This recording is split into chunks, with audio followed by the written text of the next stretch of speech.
Good evening, everyone. Mike Palmer from Know Your Rights Group and Success Coaching International with another very important and information-packed video update for tonight. I mean, wow, it has just been another absolutely insane week since my last video update. So much so that, in all honesty, I don't even really know where to begin. I'm honestly just completely overwhelmed by everything that's been going on in the past week.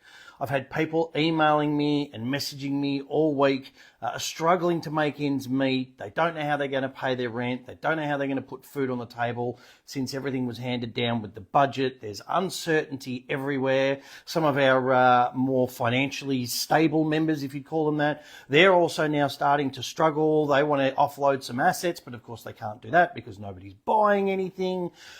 So they're having issues. I've been absolutely bombarded this past week or so with people asking me to help them out with their cases or to support their particular causes.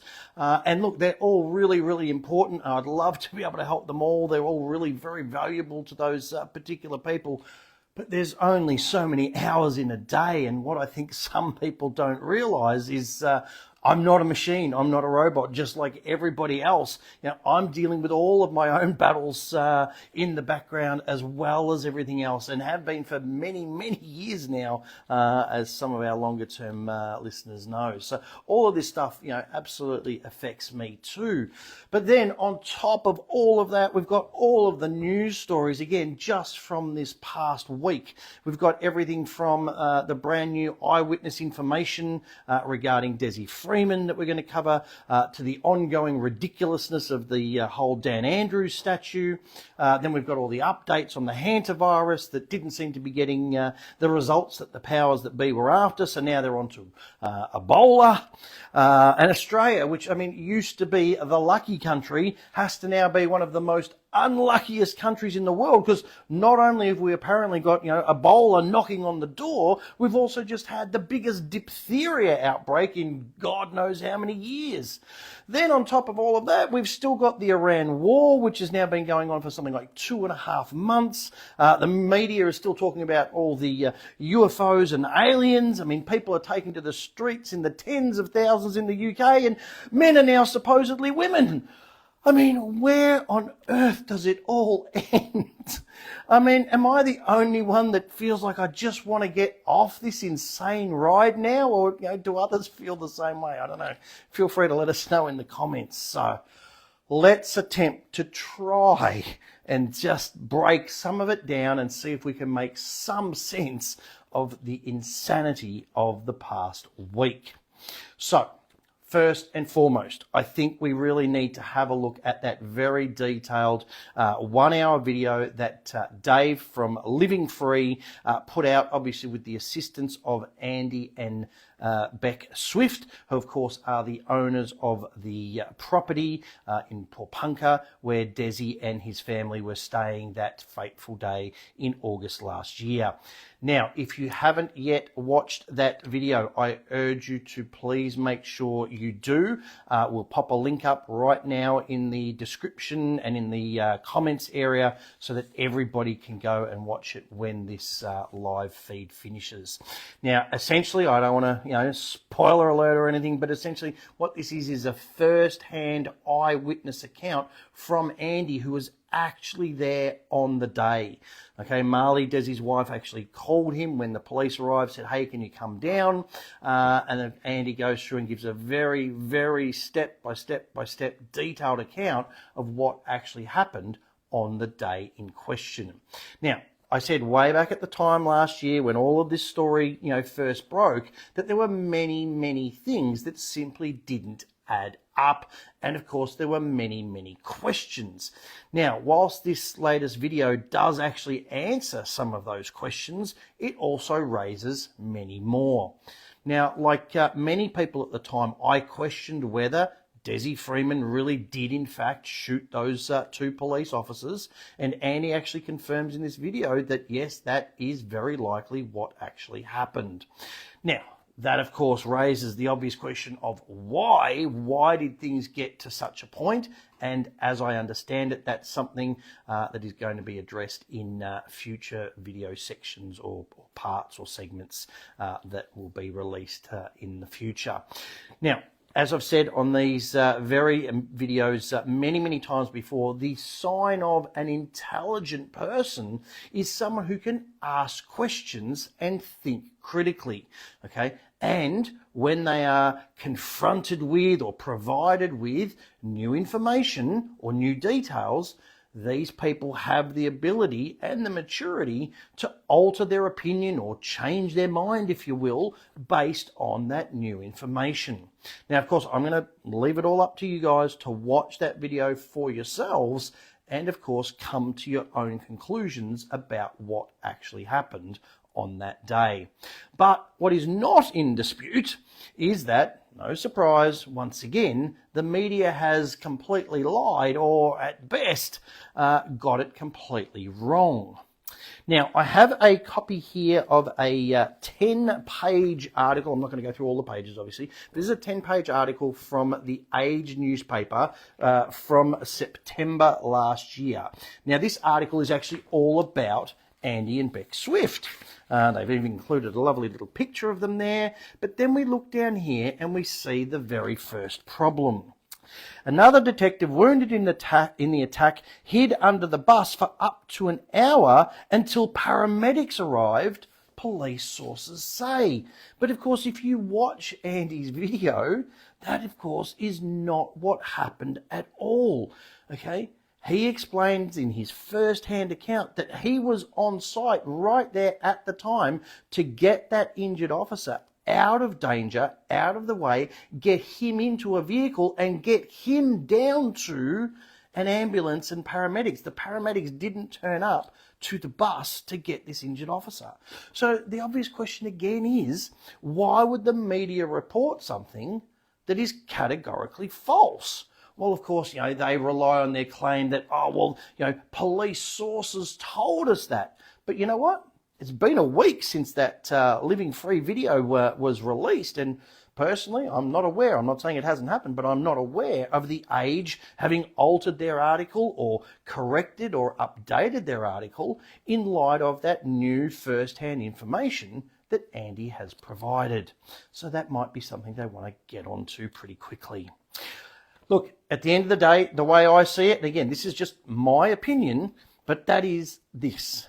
Andy was an absolute hero, okay? He's gone in and assisted an injured police officer. Now, why on earth the other 9 or 10 police officers that were there at the time, why they didn't help the injured officer is beyond me, but that aside, Andy's gone in there, he's potentially put himself in danger, he's got this injured police officer out of danger, and got him to medical assistance. I mean, let's be honest. Andy needs a medal handed to him, at a public event to honour his bravery, or at least that's the way I see it after watching that video. I'll leave it up to you guys to decide for yourselves. So while we're in the state of good old Victoriastan, the latest news from there is, of course, that the Victorian Attorney General has now got to look into whether the Allen government's decision to extend the lotteries deal by 40 years, was actually done correctly and validly. Now, if you haven't heard that story, I urge you to go and look up this article, because it is another crystal clear case of good old Labor government corruption. Auditor General to probe Labor's 40-year lottery deal in Victoria. The Victorian Auditor General will probe whether the Allen government's decision to award a 40-year extension to the state's lottery licence was good value for taxpayers amid criticism that the $1.15 billion deal was shrouded in secrecy. The Lottery Corporation revealed in a statement to the Securities Exchange that it had signed a deal to extend its exclusive public lottery licence for 40 years, 4 times longer than the typical length of the contract, on May the 5th, the very morning of the state budget. Talk about coincidences. There was no public tender and no other operator was invited to engage in or bid for the licence, prompting the state opposition to accuse the government of entering into a secret deal with TLC to make its finances look better. The existing 10-year agreement with the Lottery Corporation was set to expire on June 30th, 2028. So it wasn't even coming up for extension or revisitation for another 2 years. The extension was awarded following a period of exclusive bilateral negotiations between the government and the Lottery Corporation, it said in a statement. The premium payment for the Victorian licence extension is scheduled to be paid in 2 instalments, with $250 million paid on July 3rd, 2026. It's almost like the government's desperate for money right now. And an $895 million payment paid on October the 1st, 2026. When's that? Oh, that's right, just before the state election. What do you know? The coincidences are just racking themselves up in this story, aren't they? The opposition accused the government of rushing into a deal with TLC to underpin its $900 million operating surplus in 26-27 financial year. A Victorian government source speaking on the condition of anonymity, because they were not authorised to do so, said the benefit of the extension was not the upfront $1.15 billion payment, but the guarantee of ongoing gambling revenue, highlighting the state's continued heavy reliance on gaming taxes.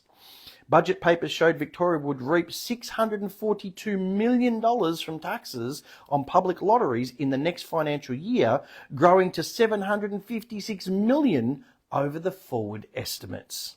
Opposition leader Jess Wilson said the Auditor General's probe confirmed Labor had questions to answer about its closed-door deal to extend the state's lottery licence monopoly for 40 years. In a desperate attempt to keep net debt under $200 billion, Labor has extended Victoria's lottery licence without any proper transparency and in a way that has failed to maximise value for Victorians. Once again, Premier Allen and Labor have put their political interests above the public interest. Because, of course, how do they raise those taxes? By getting the mums and dads out there to buy these lottery tickets in the hope that they might somehow get enough money to be able to survive in this state anymore. So here we see, once again, the good old Victorian Labor government doing, under the table, underhanded deals just to get their budget across the line without any regard for how it actually affects everyday Victorians long term. Now, please, I know I keep saying it and I'm going to keep saying it until a message gets through. Let's not forget that this $1.15 billion deal comes right on the back of the $15 billion corruption scandal, that was only uncovered just a few short months ago. Now, here's something else. As some of our longer-term members and maybe viewers of these videos might recall, I actually did contract work for Victoria Police for almost 13 years. Now, that, of course, was all done via the tender process. So I'm very familiar with how the tender process works, how it's supposed to work, and what sort of things can go wrong. So it will be very interesting to see what this report actually reveals. Now, speaking of that tender process, we have actually just put in an FOI request to the Victorian Parliament seeking documents about the procurement process, approvals, contracts and funding behind the good old Dan Andrews statue project. Because of course the public has every right to know how and why this decision was made.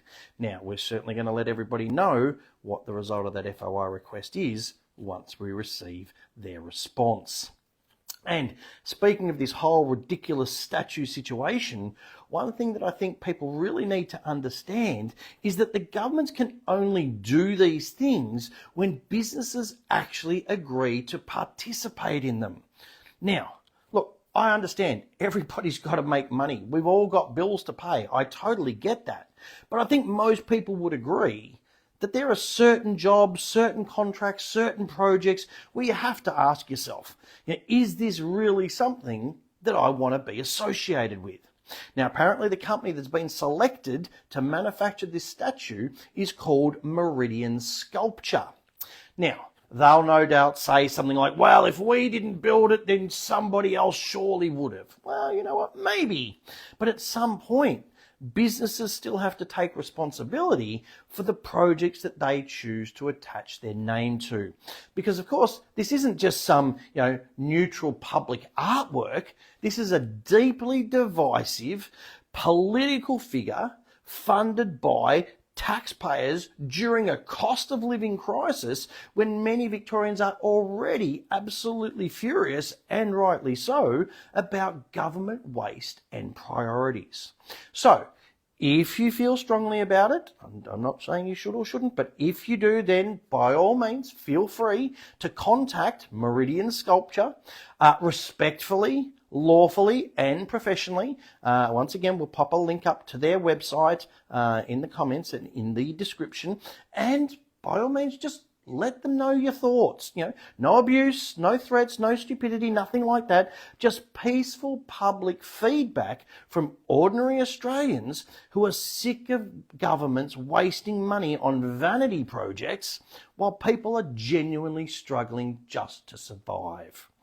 Now, whilst the media keeps prattling on about the $134,000 of taxpayer money that's actually being wasted on this ridiculous statue, what nobody seems to be talking about yet is the ongoing cost of securing the statue. Okay? Because as came out in another story this week, the Ballarat Council is actually spending an undisclosed amount to provide 24/7 security to a recent bronze bust of good old Scott Morrison. Now, unfortunately, this story is locked, so we can't access the details, but you get the idea. Okay, they are paying an undisclosed amount for 24/7 security to protect this because they're worried about people vandalising it. Now, if they're doing that for good old ScoMo, what do you think is going to be necessary to try and protect the Dan Andrews statue? I mean, who knows? We might have to put in another FOI request asking about all of those costs as well and who's paying for that. All right, so moving further afield from Victoria and specifically onto Northern Territory, Queensland, West Australia and South Australia, where Australia's largest outbreak of diphtheria has apparently been recorded, and the government, of course, is preparing their emergency response. So this is fairly recent, so if you haven't yet seen this, I urge you to go and have a look. So once again, you know what the government and the media are putting out there. One death linked to Aussie diphtheria outbreak as cases explode to more than 220, and Albanese government prepares response package. Australia is currently in the midst of the largest outbreak of diphtheria in recent memory, with more than 220 cases recorded. The disease was previously considered almost eradicated, but cases have popped up across the country, mainly in Northern Territory, but also in Western Australia, South Australia and Queensland. Authorities are currently investigating a death in the Northern Territory believed to be related to diphtheria. If confirmed, it would be the first diphtheria death in almost 10 years. Health Minister Mark Butler told a press conference on the New South Wales Central Coast the data was very concerning. To put that in context, we've been recording case numbers nationally for about 35 years, and this, by a very big distance, is the biggest outbreak of diphtheria we've ever seen, he said. Butler announced the federal government would work to bolster vaccination rates, which fell to their lowest in 5 years in 2025. Gee, I wonder why. More vaccines, a surge workforce is part of the package that we'll be finalising over the course of today, working closely with the NT government and with the Aboriginal controlled sector, because this is overwhelmingly an outbreak being experienced by Indigenous Australians in the NT, he said. I want to say this is not just very serious in terms of its numbers, but the vast majority of new cases we're seeing are respiratory diphtheria, which is far more serious in terms of its potential. About 25% of cases are being hospitalised. So There you go, people. That's what they're telling us now. And of course, the article goes on to explain that it's all the fault of the people that aren't taking the vaccines. There has, of course, as it said, been a huge reduction in the number of people getting jabbed since, of course, COVID. But again, is it any wonder why, given how many people got scammed and injured as a result of those COVID jabs?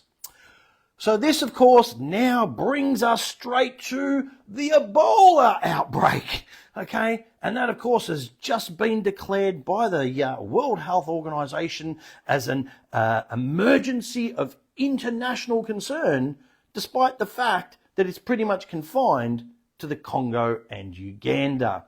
But of course, that's not stopping the good old Aussie media from ramping up their good old fear campaigns. So here, there's been a number of articles, but this is just a typical one so people are aware of what the mainstream media is saying. Australia watching Ebola outbreak very closely as death toll soars. More than 100 people have died from an outbreak of a rare Ebola variant, spurring grave international health warnings. Australia is monitoring the latest deadly Ebola outbreak in Central and Eastern Africa very closely, Health Minister Mark Butler says, as the death toll continues to climb. More than 100 deaths have been linked to the outbreak in Congo and Uganda since the first case was detected in late April. International health authorities reported almost 400 suspected cases as of Tuesday morning, with the World Health Organization at the weekend declaring a public health emergency of international concern. The risk to Australia is still low, but we're monitoring it very closely because, first of all, the case numbers are increasing almost every day there, Mr. Butler said. And it's a rare strain that's not responsive to vaccines or treatments that we have, so we're monitoring it very closely. While Ebola outbreaks are not rare, this is only the third time the Bundibugyo variant has been reported. There is no approved vaccine or therapeutic treatments yet. Watch this space. Symptoms start as flu-like. Gee, where have I heard that before? Swiftly progressing to severe vomiting, diarrhea, stomach pain, rashes, and in some cases, internal and external bleeding, according to the US Centre for Disease Control. Ebola has never been reported in Australia, but yet everybody apparently needs to panic. I mean, look, if I didn't know any better, I'd almost say they were hell-bent on keeping everybody living in fear and desperately trying to lock us all up again. I mean, hantavirus and then the Ebola and the diphtheria and oh my goodness, one after the other after the other. I mean, how unlucky can we be? But look, who knows? Maybe they'll put all of that aside and they'll just ultimately pull out the good old alien card, because there has been a whole lot of different articles doing the rounds about UFOs and aliens once again this past week. Now, look, I'm not going to bother going through them all, but just to give you an idea of what some of the media have been talking about this week, here's some of the headlines. Chilling alien message to humanity revealed in latest UFO files. Oh, very, very scary stuff. They love the fear, don't they? Oh, 4 species of aliens, bombshell new alien claim. I mean, it's gone from absolutely nothing to absolutely everything. I mean, look, it's crazy. It really is crazy. But speaking of crazy, there is one article that I do have to share with you. It is certainly one of the more creative ones. But yeah, they are just pushing this whole UFO and alien narrative like crazy. So have a listen to this and see what you think of this one. The pastors preparing for disclosure. A group of evangelical Christian preachers is claiming that intelligence community insiders briefed them to prepare the church for the ongoing release of secret government UFO files. Buckle up, this one gets wild. Now just listen to this next line. The meeting, said to be held months ago at an undisclosed Airbnb, because that's where you're going to get, the top-ranking pastors of the world and tell them about UFO disclosure in an undisclosed Airbnb, right? Okay, moving right along. Was allegedly arranged by a private Christian intelligence effort and included a call from Missouri Congressman Eric Burleson. The preachers, all known for their charismatic teachings and interest in the spiritual and supernatural, simultaneously revealed their experience on social media last week after prominent Tennessee-based Pentecostal Perry Stone revealed that a friend had told him about the meeting. So poor old Pentecostal Perry Stone wasn't invited to the meeting. Gee, never mind. He said, Perry, what we're about to release, what we're hearing, there's going to be a release concerning aliens and unidentified flying object spacecraft. Stone said, some of the people who were in the meeting were telling us as pastors, you need to prepare your people. You need to get ready to answer them for what you're about to hear being released. That release, he says, includes things not of our planet, reptilian-looking creatures and other things usually confined to the realm of science fiction. For decades, these discussions of UFOs, reptilians and out-of-this-world secrets were decidedly dismissed as veritable lunacy and rejected outright by anyone considered of sound mind. But not anymore. So then there's a little subheading, what the pastors are saying. The pastors involved described the meeting as a response to this coming world-altering shift. Even with limited clarity and differing interpretations, they converge on a single urgent goal, to prepare the church for what lies ahead. We were told plainly disclosure is coming, and what follows will shake the faith of many. If pastors don't start preparing their people now, it will be too late, Pastor Mike Signorelli wrote on X. And then there's the next subheading. What does disclosure mean for religion? The central concern is that if the phenomenon is confirmed as non-human intelligence, it will force a reinterpretation of long-held assumptions about humanity's place in creation and its creator. In that sense, disclosure is an existential crisis for mankind, potentially destabilizing inherited religious frameworks, especially those that assume a singular narrative of creation and divine order. So there you have it, people. I will leave it to you to make of that what you will. But do remember this, just a year ago, even 6 months ago, anyone that mentioned UFOs or aliens was apparently a nut job. But now they're bringing articles like that out on a daily basis. Who really knows what it all means or how it will all end up? As always, we'll just have to wait and see. But for right now, we need to put all of that aside and we need to deal with the reality of our current situation. Okay, our governments have lost control, they have lost the support of the people, and people are starting to fight back. Now, as I mentioned right at the start of tonight's video, if you have a look at what happened in Britain over the weekend, where tens of thousands of people took to the streets in the latest Unite the Kingdom rally. Okay, so if you didn't hear about that, because of course it wasn't really spoken about much in the mainstream media here, it certainly was over there, tens of thousands march in London in separate immigration and pro-Palestinian protests. Tens of thousands of people have marched through central London in two separate protests, one against high levels of immigration and a perceived Islamic threat to British identity, and another in support of Palestinians. UK Prime Minister Keir Starmer on Friday accused organisers of the anti-immigration Unite the Kingdom march of peddling hate and division, plain and simple. But yet it's not. The march was organised by anti-Islam activist Stephen Yaxley Lennon, known as Tommy Robinson.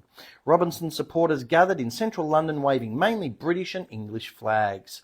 I think that too much migration, not migration, but too much migration is causing a lot of problems, upsetting a delicate balance here, said Alison Parr, who also criticised net zero environmental policies.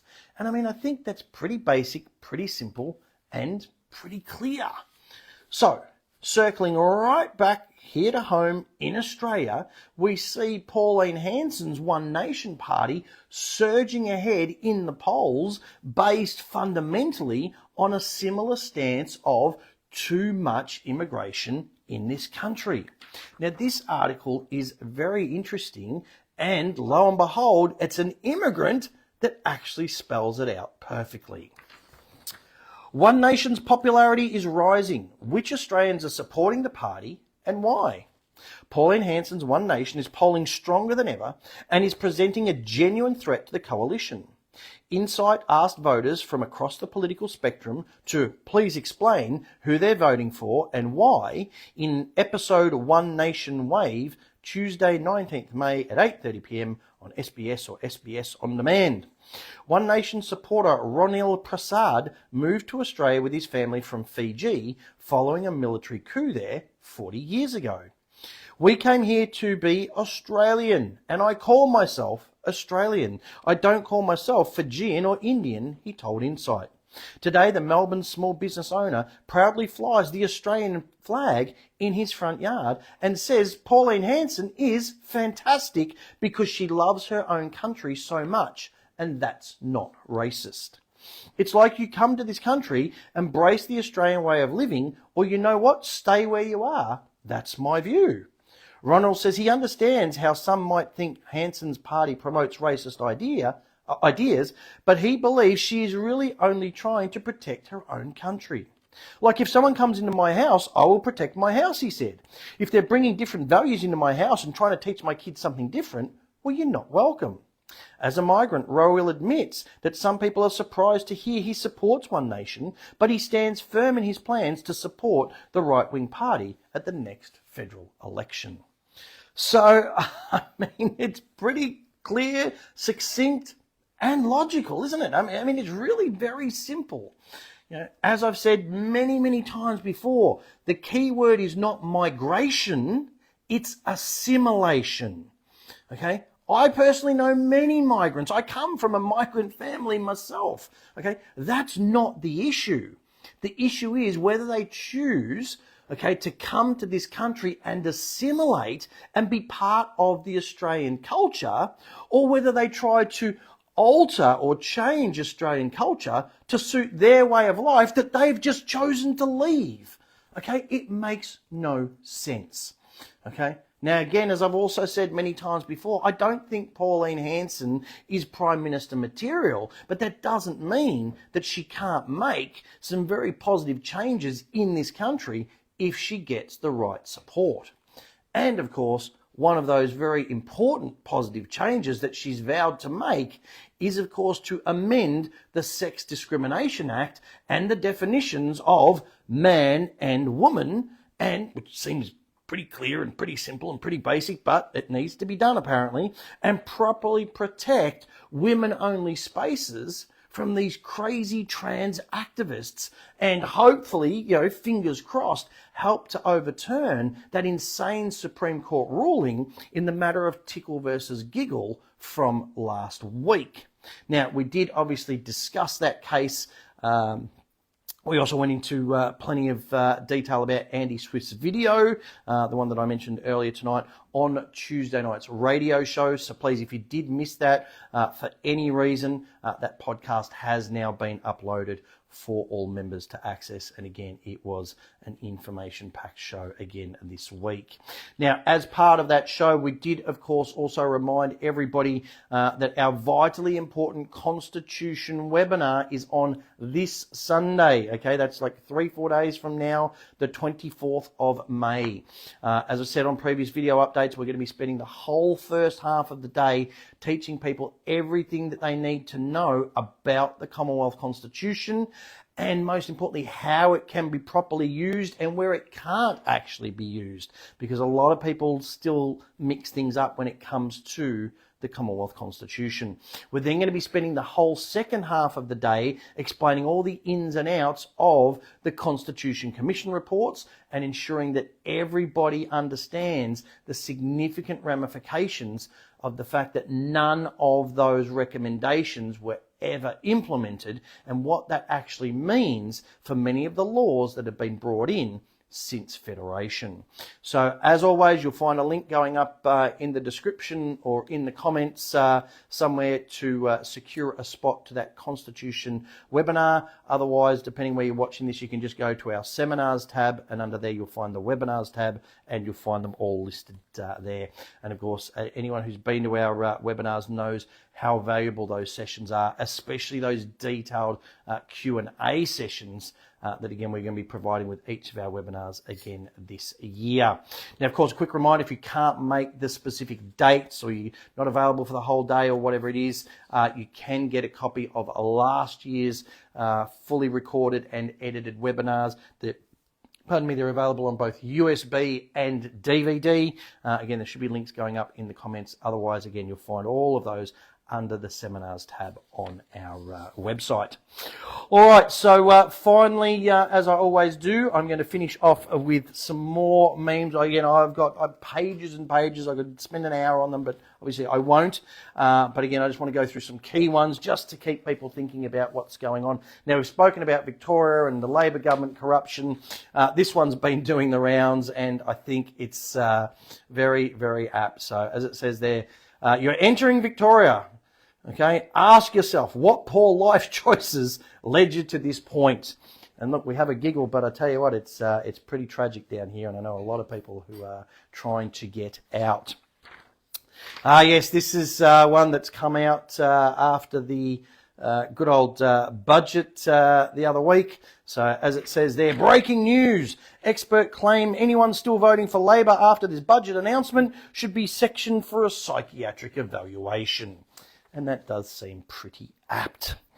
And yes, we've got some of these good fun ones with, good old Bill Clinton. I did not have sexual relations with that woman. And there, of course, we've got Albo saying some similar truths.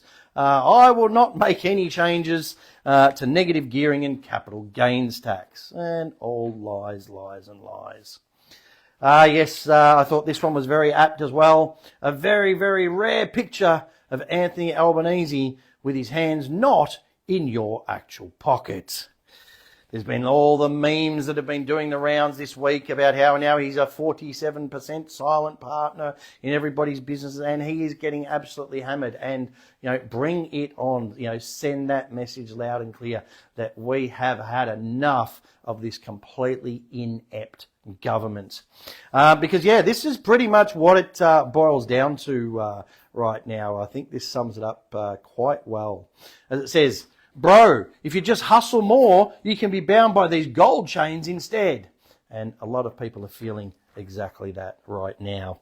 Obviously, we've spoken about the escalation of the hantavirus to Ebola. So this one's been doing the rounds as well.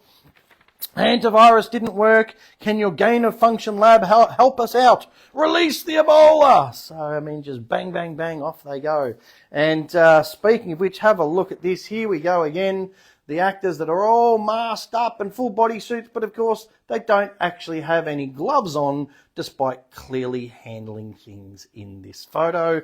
And again, another similar one is, isn't it funny how the cameraman who's standing right there, no PPE on whatsoever, while these guys are all covered head to toe. So I think you guys can join all of the dots there. So I am, as always, going to leave things there for tonight. We do urge you to please make use of all of the information that is available to you to please get informed, get fired up and get proactive. These videos, as always, completely free to watch. You'll find them under the Reels tab on our Facebook page, but again, remember, they do get deleted after 30 days. So if you want to go back and view any of our older video updates, you need to go to our BitChute and YouTube channels. And again, if you subscribe and hit the notification button, we hear a lot of these videos aren't being coming through on people's feeds and everything on Facebook. So do join the BitChute or YouTube channels to follow us there. There is, of course, plenty of completely free information on our website and on the other websites that we recommend. Our radio shows, again, completely free to listen to every Tuesday night between 8 and 10 p.m. There's no live radio show this week, but we will be replaying a previous show. And, of course, if you want to go above and beyond what we cover in these videos and in those shows, we do urge you to please make sure you grab a copy of our book, The Essential Step-by-Step Manual for Understanding and Exercising Your Rights, the Aussie Speeding Fines book, which is perfect for challenging all manner of unjust and unlawful fines. And again, remember, these guys have been around for 19 years now, so you know their information and strategies absolutely do work. And of course, as I said before, we know a lot of people are genuinely struggling financially now, so please stop throwing good money after bad at these unsecured debts. Things like your credit cards and personal loans, they can be very easily just written off with a couple of basic letters.